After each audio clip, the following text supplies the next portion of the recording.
In 2011, Valve announced a $1.6 million tournament for Dota 2, a game that hadn't even been released fully, shocking fans all over the world. $1.6 million prize pool. It is off the frickin' hook. That is for the winner. $1 million for winning Dota. In August 2011, Natus Vincere were crowned the winners of TI1, earning themselves $1 million and etched their names in the history books of Dota.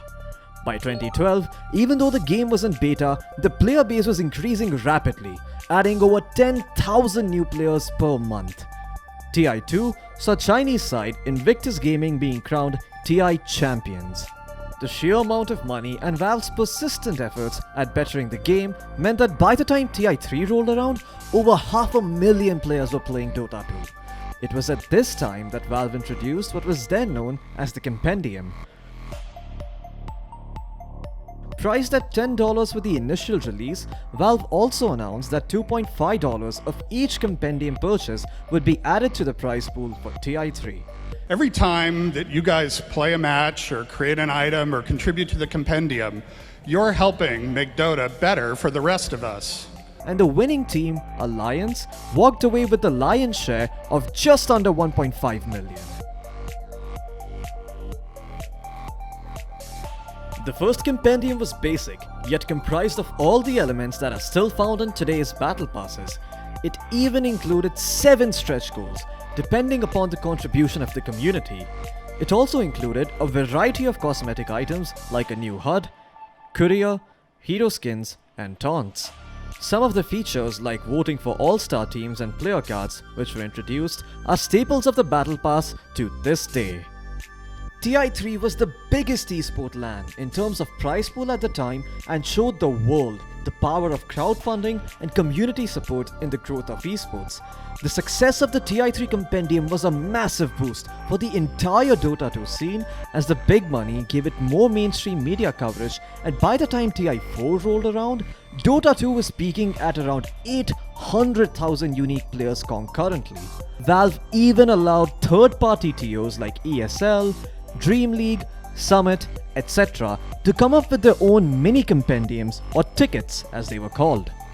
TI4 would be a landmark event for Dota 2, as Valve introduced a fresh new compendium with tons of new features and unlockables.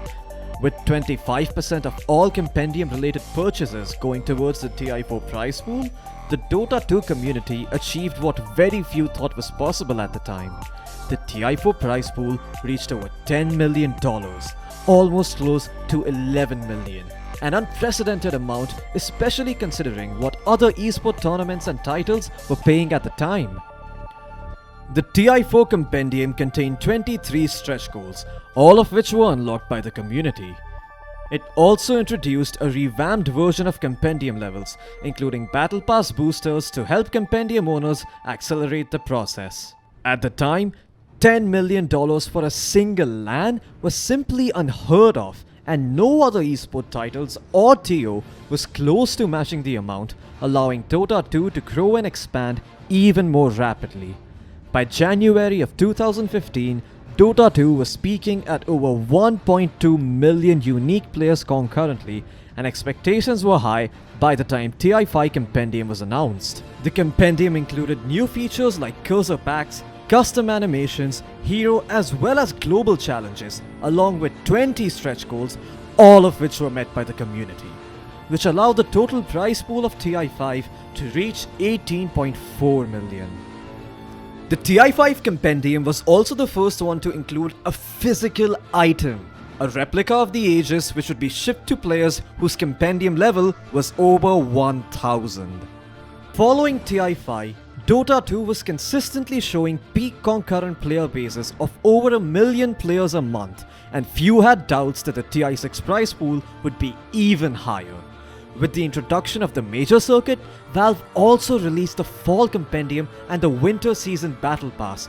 By TI6, the term Compendium had been replaced by Battle Pass, and Valve released a new and improved version of the same.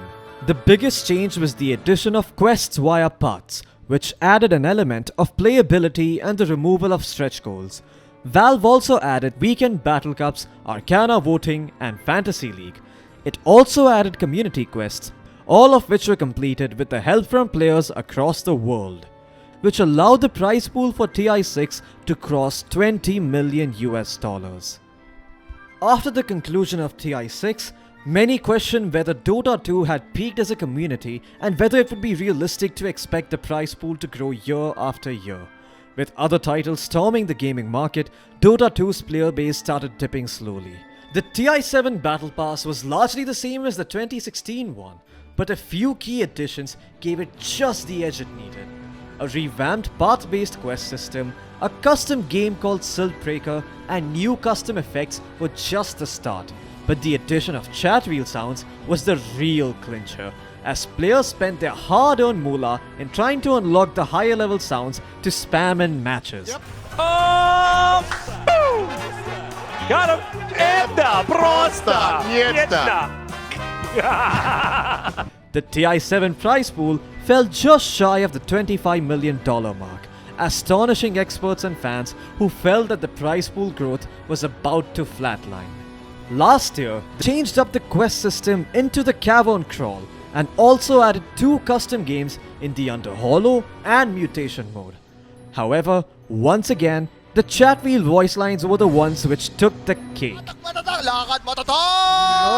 Normally. And once again, the community showed that they were willing to pay extra for them, as the prize pool crossed the $25 million mark for the first time ever. The TI9 Battle Pass has been well received, and while in terms of purely new features it has limited things to offer, revamped versions of the quests, hero personas, new taunts, chat wheel sounds are all the features that were greatly loved in the previous seasons. Perhaps the coolest feature of the TI9 Battle Pass is the exclusive bare-knuckled axe set, which gives the hero quite the look in terms of cosmetics. Since the item will never be tradable or marketable, many might decide to level up their own battle passes to try and unlock the skin. In less than 15 hours, the prize pool has crossed $5.5 million. We'll just have to wait and watch what the TI9 Battle Pass can do for the community and whether it can help the prize pool cross the one for TI8. However, one thing is for certain. The Battle Pass is one of the signature features of Dota 2 and is one of the most anticipated events of the year. While many newer games have tried to adopt the same model, it remains a Dota 2 staple and a feature that attracts the entire community year after year.